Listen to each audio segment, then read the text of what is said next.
안녕하세요. 존 버나드입니다. 자, 존버의 잡 지식 한방 보도록 하겠습니다. 자, 새로운 코너고요. 자, 북한군이 지금 러시아 파병을 했다는 이런 뉴스가 나왔습니다. 그래서 그거에 대해서 한번 팩트 체크를 해보려고, 그리고 이게 대체 어떤 의미인지, 그리고 우리나라에게는 안보나 아니면 군사 상황, 앞으로 미래의 경제적 가치가 어떻게 되는 건지 이거 한번 차례대로 보도록 하겠습니다. 이것도 경제나 아니면 외교 이런 거에 중요하니까 여러분들 한 번씩 봐주시고요. 그래서 현실이 된 북한군 파병, 그래서 한반도의 군사 균형도 바꿀 수가 있다. 그래서 이게 우리나라에 진짜 뭐 큰 영향을 줄 수도 있는 이런 사건이 될 수도 있는데요. 근데 일단은 뭐 이런 영상이 떴다는데, 북한군 영상이라고 지금 뭐 아스트라나 여러 영상 중에서 뭐 또 나온 뭐 북한군 파병 추정 영상이라 나와서 뚜렷이 들리는 힘들다야 뭐 이런 얘기가 이런 말투가 이렇게 나왔다는데, 근데 저는 제가 봤을 때는 모르겠습니다. 일단은 이 영상에 대해서 AI로 요즘은 음성을 끼워 맞출 수도 있잖아요. 그래서 충분히 영상이 조작될 수도 있다고 보고요. 일단 아직은 뭐 확인된 게 없다. 그래서 우리가 중립을 놓고 한 번씩 봐야 될 것 같아요. 그래서 저는 제가 봤을 때는 이 뉴스들, 북한군 파병 뉴스들은 아직 확실히 밝혀진 건 없고, 물론 서로 주장을 하고 있겠지만 일단은 좀 더 지켜보고 결과가 나와봐야 안다. 근데 저는 좀 사실이 아닐 거라고 저는 그냥 보고 있습니다. 그런데 저만의 해석이고요. 그냥 전체적인 지금 상황을 설명해드리고 이게 어떤 파장을 불러일으킬지 이걸 한번 보도록 하겠습니다. 자, 영상이 있거든요. 공개된 영상 한번 잠깐 보도록 하겠습니다. 자, 뭐 이게 지금 북한군이라고 이렇게 하고 있어요. 북한군이 뭐 여러 가지 이런 뭐 소지품 같은 걸 받겠죠. 더블백이다 이렇게 우리 예전에 훈련소 갈 때 남자분들은 잘 아시죠? 훈련소 갈 때 군복 갈아입고 이제 더블백에 뭐 이런 장비 같은 거 받고 그러는데, 북한군 뭐 언어가 들린다 뭐 이렇게 얘기가 나오고 있는데 정확하게는 모르겠습니다. 지금 이 영상이 너무 요즘 찍은 영상이라고 하면은 좀 약간 화면이 잘 나와야 되는데 화면도 너무 흐릿하게 나오고 이게 언제 찍은지도 정확하게 모르겠고, 그래서 좀 이것도 모르겠고요. 그다음에 파라팍스라고 해서 여기에서 또 찍힌 영상이 있는데, 이것도 뭐 북한군이 이제 러시아 이쪽 국경 근처로 이렇게 넘어가서 이렇게 훈련을 받고 있는 영상이라고 하는데, 이것도 정확하게는 러시아로 가는 북한군인지 아니면은 뭐 라오스군인지 뭐 이런 얘기도 나오더라고요. 해서 정확하게 확인된 거는 없다. 그래서 실제로 전장에 뭐 북한군이 투입이 돼서 뭐 혹시나 포로로 잡히거나 아니면은 뭐 여러 가지 전투를 하다가 뭐 사상자가 발생하거나 아니면 소지품 같은 게 있겠죠. 거기에 뭐 한글이 적혀 있거나 아니면은 뭐라고 해야죠? 포로로 잡힌 사람이 뭐 북한 그러니까 한국말을 하던가 이런 얘기를 하면은 그러면은 밝혀지겠지만 아직은 뭐 밝혀진 게 없다. 그래서 지금 보면은 러시아 독립 언론기관이라고 주장하는 아스트라는 지난 22일 텔레그램 채널을 통해 러시아 극동 연해주 지역에 파병된 것으로 보이는 북한군 추정 영상을 공개했다. 그래서 해당 영상에는 북한군으로 보이는 군인들이 건물 외부에서 서 있는 모습이 담겨 있다. 아스트라는 해당 영상이 블라디보스톡 세르게옙스키에 위치한 러시아 지상군 제127 자동차 소총사단 예하 44980 부대 44980 부대의 기지에 북한군이 도착한 장면이라고 설명했다. 이렇게 나와 있네요. 그래서 영상을 뭐 살펴보면 야야 힘들다야 늦었어 뭐 이런 북한군 특유의 역량을 가진 대화가 남겨져 있다 이렇게 나와 있네요. 그래서 이것도 뭐 이렇게 추정 영상인데, 일단은 뭐 파병을 했다 막 이렇게 주장하는 게 어디냐면 우크라이나 젤렌스키나 아니면은 거기에서 이제 우리가 정보를 얻어서 우리나라 언론에서도 북한군이 파병을 했다 이렇게 얘기가 나오고 있거든요. 그래서 한국 언론에서 그렇게 얘기하니까 북한이랑 대치하고 있는 분단 국가인 한국이, 북한을 적으로 두는 한국이 북한군이 파병을 했다고 얘기하니까 전 세계 언론들도 아 그렇구나, 한국이 얘기해주니까 진짜 맞구나 이렇게 해서 뭐 팩트 체크를 제대로 안 하고 그냥 베껴서 다 이렇게 써서 보내고 있다. 그래서 이게 좀 걱정이 된다. 그래서 또 뭐 오늘 속보로 또 뜬 거는 우크라이나에서 뭐 주장을 하는 건데, 북한군 2,000명이 훈련을 마치고 러시아 서부로 이동을 했다고 합니다. 그래서 벌써 이제 훈련을 마치고 러시아 서부로 이동했다. 그래서 북한군 투입되는 병력이 뭐 특수부대라는 얘기도 있고 뭐 그렇게 특전사 부대라는 얘기도 있는데, 정확하게는 뭐 그냥 썰이고 아직은 뭐 제대로 된 정보가 나온 건 없다. 그래서 이런 얘기를 전달해 드리고요. 만약에 여러분들 진짜 파병이 진짜라면 아마도 그러니까 이렇게 생각해 봅시다. 저는 뭐 진짜라고 생각을 안 하는데 이 뉴스가 그냥 저는 팩트 체크 안 된 가짜 뉴스라고 보고 있는데 만약에 진짜라고 밝혀진다고 하면은 진짜면은 러시아 입장에서는 북한군을 어디로 파병을 할까 이걸 한번 제가 생각해 봤거든요.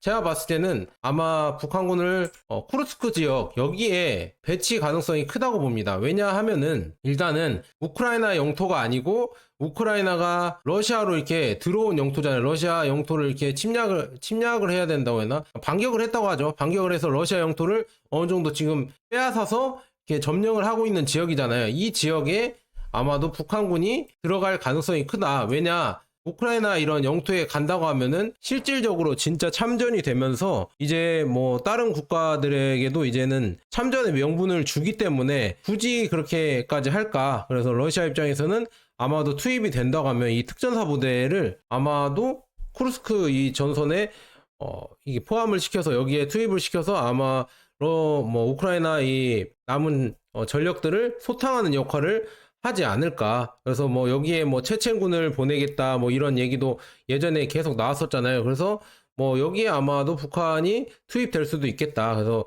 만약에 이게 팩트라고 하면 그렇게 될 수도 있겠는데 물론 뭐 이것도 제 그냥 가설 중에 하나이고요. 그래서 이렇게 될 수가 있다고 보고요. 그 다음에 지금 뭐 북한은 왜 그럼 러시아에 파병을 했을까 이런 얘기를 해보자면 뭐 첫째로는 제가 봤을 때 만약에 북한이 진짜 파병을 했다 하면은 경제적 이득이겠죠. 경제적 이득이라고 하면은 러시아가 지금 뭐 그러니까 참전을 한다고 하면 참전이 아니라 러시아 병사들도 5에서 그러니까 하나로 5에서 6천만 원 정도 돈을 받는다고 합니다. 그래서 그만큼의 연봉을 받을 수 있겠죠. 더 많이 받을 수 있겠죠. 그래서 이렇게 뭐 13,000명의 부대가 지금 파병을 한다고 하면은 이 5, 6천만 원의 금액을 만약에 받는다고 하면은 어마어마한 경제적 이득을 얻을 수가 있다. 그래서 그런 경제적 이득을 얻을 수 있으니까 파병을 할 수도 있다고 저는 보고 있고요. 그 다음에 더 중요한 거는 실전 군사 경험이죠. 전쟁 경험이죠. 이게 중요한 거죠. 우리 뭐 지금 보면은 실전 이런 상황에 돌입한 부대가 뭐 이스라엘이나 아니면은 미군 말고는 없었잖아요. 러시아도 예전에 이렇게 전쟁을 했다가 지금은 전쟁하고 있어서 실전 경험을 얻고 있지만 예전에는 실전 경험이 없다고 이렇게 얘기가 많이 나왔잖아요. 미군이랑 이스라엘보다. 근데 지금은 이제는 북한군도 실전 전쟁 경험을 얻을 수가 있다. 그래서 거의 뭐 3년이 넘었죠. 3년이 넘는 뭐 우크라이나 전쟁에서 이런 경험들을 아마 러시아를 통해서 얻을 수가 있지 않을까. 그래서 러시아가 뭐 이런 무기 체계나 무기 사용법이나 아니면 전략 전술이나 이런 거를 북한군에게 뭐 전체적으로 가르쳐 줄 수도 있겠죠. 실전 경험이 중요하니까요. 그래서 이런 거를 얻을 수 있는 이런 장점이 있고요. 그 다음에 첨단 미사일 기술 체계를 이제는 북한 입장에서도 전수 받을 수가 있다. 그리고 이 동맹으로 아마도 이렇게 이런 기술 체계가 이제는 전수 받아서 뭐 ICBM이나 요즘 뭐 극초음속 미사일 이런 게 지금 대세가 되면서 지금 뭐 미국이나 아니면 이스라엘을 힘들게 만들잖아요. 지금 후티나 하마스나 그다음에 이란 이런 데가 이제 첨단 미사일 ICBM 그다음에 극초음속 미사일 이런 게 뭐 방공망을 뚫었다 이렇게 얘기가 나오고 있으면서 그런 이런 미사일 체계를 아마도 줄 수가 있다. 그런데 이거는 진짜 한반도에게 그러니까 한국에게 직접적인 위협이 되는 거죠. 그래서 이게 참 걱정이다 이렇게 말씀드리고요. 그 다음에는 경제 원조를 또 줄 수도 있겠죠. 근데 경제 원조는 이미 이제 시작된 것 같다. 그래서 러시아도 지금 미국이 제재한다고 해서 제재하고 있지만 브릭스 회의를 열었죠. 22일부터 24일까지 이렇게 브릭스 회의를 열면서 여러 얘기를 하고 있잖아요. 그래서 러시아는 고립되지 않았어요. 이렇게 미국이 고립시키려고 해도 뭐 인도나 옆나라 중국들이 다 러시아 가스를 수입해주면서 러시아는 경제적인 발전을 하고 있다. 그리고 중국은 더 많은 산업들이 러시아에 진출하고 있죠. 뭐 자동차도 러시아에 많이 수출을 하고 있고 그래서 그런 것 때문에 경제가 더 커지고 있고요. 북한 자체가 원래 핵을 만든다고 해서 미국이 계속 경제 이런 원조를 안 해주고 아예 고립을 시켰잖아요. 근데 이 고립을 풀어준 나라가 중국과 러시아가 이제는 풀어주고 있다. 원래 중국과 러시아도 동참을 해서 북한을 고립시켰었는데 이제는 지금 뭐 러우전 발발하고 나서 이제 중국과 러시아가 이제는 북한을 오히려 이제 브릭스에 편입을 시킬지는 모르겠지만 경제적 원조를 이제는 하고 있다. 그래서 북한이 뭐 우리가 계속 얘기하는 내러티브가 뭐냐면 매번 못 산다, 망한다 이렇게 하고 있거든요. 물론 북한 사정은 좋지 않겠지만 예전보다는 나아지지 않았을까. 중국과 러시아가 특히나 러시아가 많은 지원을 해준다고 하면은 자원이나 이런 거를 지원해준다고 하면은 예전보다는 좀 나아지지 않았을까 그냥 조심스럽게 예측을 해봅니다. 그래서 이런 이득이 있기 때문에 혹시나 파병을 한다고 하면은 그렇게 파병을 북한이 생각을 할 수도 있겠구나. 이거는 제 가설입니다. 이거는 사실이 아니고요. 그냥 생각해 본 거고요. 그래서 이렇게 볼 수가 있다 하고요. 그 다음에 김용현 국방부 장관이 러시아에 간 북한군은 파병이 아닌 용병이라는 표현이 적절하다고 이렇게 주장을 했습니다. 그래서 파병이 아닌 용병이다. 그래서 이게 무슨 말인가 봤더니 김 장관은 24일 국회 국방위원회 국정감사에 출석해 군에서 판단하는 것은 말이 파병이지 파병이 아니라 용병이라는 표현이 적절하다는 것이다. 그래서 아까 더블백 받을 때나 이럴 때 지금 보면은 이런 게 러시아 군복이다. 그래서 북한 군복으로 간 게 아니라 러시아 군복으로 갔고 그 다음에 그 작전 통수권이죠. 작전권도 전작권도 러시아가 갖고 있기 때문에 그냥 뭐 북한군은 총알바지로 간 거다. 그냥 돈 벌러 총알바지로 간 거기 때문에 이거는 파병이 아니라 용병 개념으로 갔다. 뭐 물론 그럴 수도 있습니다.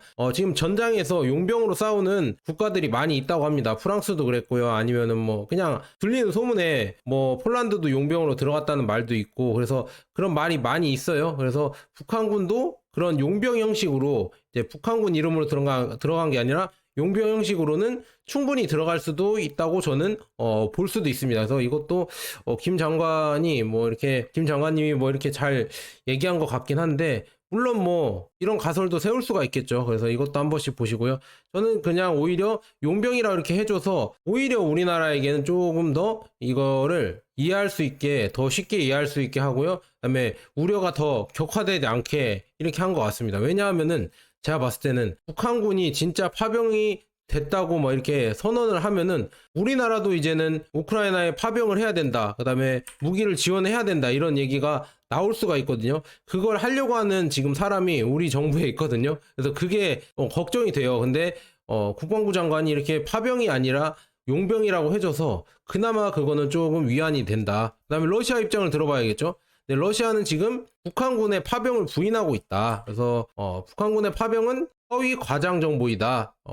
마리아 자하로바 러시아 외무부 대변인은 브리핑을 통해서 북한군 파병은 허위 과장 정보라고 얘기를 했다. 이렇게 나와 있네요. 그래서 지금 아직은 뭐 파병 증거가 뭐 저런 영상 찌라시로 이렇게 파병을 확신할 수는 없고요. 진짜 전장에서 나와서 진짜 싸우는지 북한군 장비나 북한군들이 나와서 싸우는지 이런 걸 봐야 일단 알 수가 있다. 아직까지는 다 의심이고 그다음에 아직까지는 의혹이다 이렇게 말하고요. 러시아 입장에서는 공식적으로 부인을 했다. 그래서 러시아가 부인을 했으니까 이거를 어떻게 우리가 뭐 파병이다 이렇게 할 수 있는 거는 없다. 그래서 러시아가 이렇게 부인을 했으니까 일단 나중에 이렇게 증거가 나오는지 그걸 봐야겠죠. 그 다음에 이렇게 여러분들 생각해 보시면 더 좋을 것 같아요. 러시아 입장에서는 굳이 북한에 파병을 요청할 필요가 있을까? 왜냐하면은 전세가 지금 러시아가 유리한 상황이잖아요. 아이, 이거 봤어도 여러분들 계속 언론에서 뭐 그렇게 얘기했어도 전세를 봤을 때는 러시아가 좀 유리한 상황이잖아요. 그래서 그런 상황이기도 하고 그 다음에 러시아 입장에서 확전이 아닌 얘네들이 계속 주장하는 게 이거였잖아요. 러시아는 확전이 아니다. 이거는 돈바스 지역 군사 작전이다. 이런 분쟁이 있기 때문에 거기를 그냥 어느 정도 좀 분쟁을 잠재우려고 분쟁에서 합의를 보려고 군사 작전으로 들어간 거지 확전은 아니다 이렇게 계속 주장을 했었는데 북한군이 만약에 투입이 참전을 한다고 하면은 확전이 될 수가 있죠. 확전이라는 개념이 될 수가 있고요. 그 다음에 북한군이 참전하는 이런 명분으로 다른 나라도 이제는 참전할 수 있구나 이렇게 된다고 하면은 이제 나토군이 있잖아요. 나토군 유럽의 나토군들도 우크라이나 전쟁에 참전하겠다. 우크라이나 편으로 참전하겠다. 프랑스나 독일이나 폴란드나 이런 데가 들어가겠다 이렇게 얘기가 나오면은 러시아 입장에서는 할 말이 없다. 그래서 이런 명분이 있기 때문에 굳이 진짜 급한 상황 아니면은 북한을 필요할 상황이 아니다. 그래서 저는 제가 봤을 때는 그러니까 파병은 저는 사실이 아닐 거라고 저는 그렇게 보고 있거든요. 근데 뭐 일단은 파병이라는 사람도 있으니까 이거는 조금 더 지켜봐야 될 것 같다. 근데 가장 중요한 거는 우리나라의 선택이겠죠. 그냥 우리나라는 제가 봤을 때는 그냥 조용히 있으면 되는데, 또 우리나라는 뭐 대통령분께서 또 한군 활동에 따라 우크라이나에 무기를 지원할 수도 있다, 이런 얘기가 나오고 있네요. 제발 이런 얘기를 하지 말아야 되는데 그냥 조용히 있어야 되는데 우리가 굳이 여기에 낄 필요가 없는데, 나중에 혹시나 진짜 노파심에 말하는 거지만 파병까지도 논의가 될 수가 있지 않을까, 이런 또 루머가 들고 있거든요. 파병까지도 논의가 될 수 있지 않을까, 우리나라 육군 파병을 논의할 수도 있지 않을까. 왜냐, 미국 입장에서는 우리나라 육군도 진짜 써보고 싶은 전력이거든요. 육군 전력이 우리나라 5, 60만 되잖아요. 그 전력을 한 번씩 써보고 싶어 한다. 그리고 보통 뭐 2년 남짓씩 계속 훈련을 하잖아요. 이런 훈련을 하고 훈련이 잘 된 육군이기 때문에 미국 입장에서는 대한민국의 육군을 쓰고 싶어 한다, 전장에서. 하지만 그거를 우리나라 대통령님께서는 그런 결정은 안 하셨으면 좋겠다. 우리나라 평화를 위해서 그런 결정을 안 하고 최대한 이런, 요즘은 평화가 중요하잖아요. 명분도 중요하고. 그래서 이제 평화를 명분으로 절대 이제 파병이나 이런 거는, 무기 지원이나 이런 거는 웬만하면 안 했으면 좋겠다. 그리고 강대국 사이에서 우리가 꼈잖아요. 그래서 그런 외교적인 이런 처세가 진짜 중요하다, 이렇게 말씀드립니다. 그래서 지금 러시아와 한국 관계는 어떻게 되냐, 그냥 얘기를 해드릴게요. 북극 항로도 있고요. 그 다음에 지금 보면 한반도 이 지도잖아요. 한반도 지도인데 위에가 중국과 러시아가 이렇게 접해 있어요. 북한에 접해 있기 때문에 만약에 유사시에 한국과 북한이 전쟁이 난다고 하면은 바로 지원을 해줄 수가 있습니다. 러시아와 중국은 바로 육지로 붙어 있기 때문에 북한을 지원해 줄 수가 있다. 그런데 우리가 지원을 받으려면 일본과 미국의 지원을 받으려고 하면은 해상을 통해서 들어와야 되는데, 지금 보면은 뭐 북한에서도 미사일 쏠 수가 있고요, 러시아에서도 미사일 쏠 수가 있고요, 중국에서도 미사일 쏘면서 아예 접근을 못하게 할 수도 있다. 이 해협을 못 들어오게 할 수도 있다. 그렇기 때문에 우리가 더욱더 고립이 될 수가 있다. 만약에 전쟁이 난다고 하면, 한반도에서 전쟁이 난다고 하면은 절대 안 됩니다. 전쟁이 나면 왜 안 되는 이유가, 이렇게 고립될 수가 있다. 일본과 미국이 도와주지 못하고 이렇게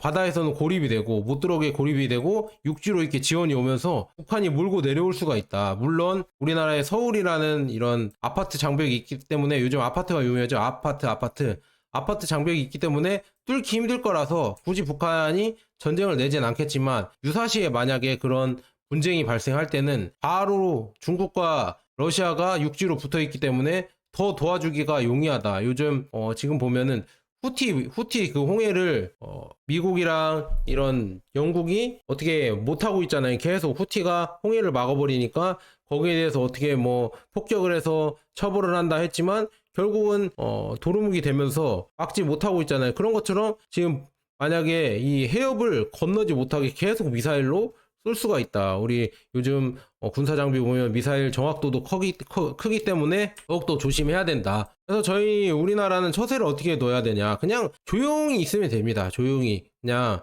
어느 편도 미국 편을 살짝 들면서 그냥 어쩔 수 없어 하면서 러시아와 중국을 좀 이해를 시켜야 되지, 우리가 괜히 미국 편을 계속 들면서 러시아는 나쁘다, 그래서 우리가 무기를 지원하겠다, 이렇게 괜히 나대다가는 나중에 큰 코 다칠 수가 있다. 그 다음에 이제 앞으로 북극 항로가 뜨고 있거든요. 북극 항로가 쭉 유럽으로 가는데 아프리카를 건너는 것보다 훨씬 뭐 5일이나 6일 정도 더 빠르다고 합니다. 그래서 바로 갈 수가 있어서 이 북극 항로가 이제는 점점 시베리아 이런 이쪽, 그리고 북쪽이 녹으면서 뚫린다고 하는데, 이쪽에 경제적 가치가 엄청나게 커지고 있답니다. 거기에 이제 러시아와 뭐 중국과 이런 데가 지금 힘쓰고 있는데, 한국도 거기에 껴서 잘 갈 수가 있다. 그래서 이런 것도 또 생각을 해봐야 되고요. 러시아는 일단은 자원 부기잖아요. 가스나 아니면은 그 다음에 뭐 무기도 무기 기술도 뛰어나고, 그 다음에 우주 기술도 뛰어나고, 그 다음에 식량도 많이 나오잖아요. 대표적으로 밀 생산이 1위라고 하죠. 1위인 밀 생산과 그다음에 가스와 석유, 지하자원이 풍부한 이런 나라이기 때문에 굳이 우리가 이렇게 적대적으로 굴 필요는 없다. 그 다음에 이제 트럼프가 당선 가능성이 요즘 높다고 이렇게 나오고 있죠. 트럼프가 만약에 당선이 된다고 하면은 푸틴이랑도 또 친해요. 그래서 친해하면서 더욱더 중요한 건 이 한반도의 미래가 크게 바뀔 수가 있다. 그래서 한반도 이제 또 다시 트럼프가 대선에 이런 당선이 된다고 하면은 그때 저번에 추진을 못했던 한반도 종전 선언을 하고, 그다음에 한반도가 통일은 아니더라도 경제적 교류가 되면서 러시아 입장에서는 이 한반도, 특히나 한국에, 이 엄청난 제조업 국가인 한국에 러시아 가스관을 들여오고 싶어 한다. 이거는 예전부터 박근혜 전부터도 계속 이 러시아 가스관을 한반도, 그러니까 한국이나 북한에 이렇게 투입시켜 놓기를 원했거든요. 그래서 지금 북한과 러시아가 이 군사협정 이런 조약을 맺은 게 다 이런 이유가 있다. 그래서 만약에 이제 러시아의 가스관이 이렇게 들어온다고 하면 가스관 주변으로 아마 러시아군이 배치가 될 수도 있다. 아니면 러시아 이런 여러 가지 뭐 조약이 뭐 체결되겠죠. 그래서 서로 이렇게 볼 수 있게. 그래서 북한은 또 통행료를 받고 한국은 이 가스를 들여와서 엄청난 또 산업 생산력을 높이겠죠. 그래서 이 가스를 들어온다는 이런 경제적 여파를 보면, 경제적 이런 혜자를 보면은 엄청날 것이다. 우리나라가 제2의 한강의 기적을 꿈꿀 수도 있다. 그래서 이것도 좋은 상황이기 때문에 우리가 굳이 뭐 이렇게 마다할 필요는 없다. 그래서 앞으로 미래가 이렇게 펼쳐질 수도 있어요. 트럼프가 당선이 되고 러시아랑 갑자기 이제 러우전 이제 화해를 하면서 이제 협상을 통해서 이제 전쟁을 이제는 끊고 평화협정을 하고, 그 다음에 이제 북한과 한국의 종전협상을 또 할 수가 있다. 종전협상 하면서 러시아 가스관이 여기에 한반도에 들어올 수 있게 이거를 추진할 수도 있을 것 같다. 저는 이렇게 그냥 제 주관적인 생각을 한번 굴려봅니다. 그래서 이렇게 되면은 우리나라가 이제 경제적 발전을 더 도약을 할 수가 있다. 지금 보면은 우리나라 내부적으로 저출산과 고령화, 그 다음에 부동산 폭등, 그 다음에 서로 이기주의, 그다음에 부동산 투기를 뭐 조장하는 이런 언론들과, 그다음에 투기를 자랑하는 뭐 연예인들, 그다음에 가치가 없어진 이런 지금 우리나라 사회가 되고 있잖아요. 이렇게 지금 계속 안 좋아지고 있는데, 그거를 해결할 수 있는 이런 방안은 뭐 북한이랑 교류랑 아니면 통일, 아니면 종전선언을 통해서 경제적인 이런 교류가 될 수가 있다고 하면은 더 한 단계 도약을 할 수 있는 이런 발판이 될 수가 있다. 그래서 이거를 한번 저는 기대를 해봅니다. 그래서 이거를 뭐 북한은 나쁜 놈이야, 북한은 나쁜 나라야 이렇게 할 수도 있겠지만, 우리가 경제적 이득만 되면은 나쁜 나라든, 뭐 중국도 맨날 나쁘다고 하고 러시아도 나쁘다고 하잖아요. 근데 우리가 경제적 이득을 생각해 보고 적과도 동침을 할 수도 있고 악수를 나눌 수도 있어야 우리나라가 한 단계 더 도약을 할 수 있다고 보거든요. 그래서 이런 여러 가지 좋은 상황도 벌어질 수 있으니까 굳이 다른 사람들 적을 만들 필요는 없다. 러시아랑도 그렇고 우리가 뭐 중국이랑도 그렇고, 북한은 뭐 이미 적이라고 생각하고 있으니까 그냥 그렇다 치고 그렇게 적을 만들 필요가 없다. 저는 그렇게 봅니다. 그래서 뭐 저랑 생각이 다를 수도 있겠지만 저는 북한군 파병에 대해서 그냥 저는 아직 팩트 체크 된 건 없고요. 의혹만 많이 남았지 일단은 좀 더 지켜봐야 된다. 근데 존버의 생각으로는 아마도 그냥 가짜 뉴스 아닐까, 저는 그렇게 조심스럽게 보고요. 이 가짜 뉴스를 이용해서 우리나라가 파병을 하려고 하는지 뭐 이런 의혹도 있거든요. 그래서 그런 의혹만 좀 더 제가 의심을 하고 있다, 이렇게 볼 수가 있습니다. 자, 여기까지 존 버나드 있고, 여러분들 존버의 잡 지식 한방 이렇게 한번 많이 시청 부탁드립니다. 자, 감사합니다.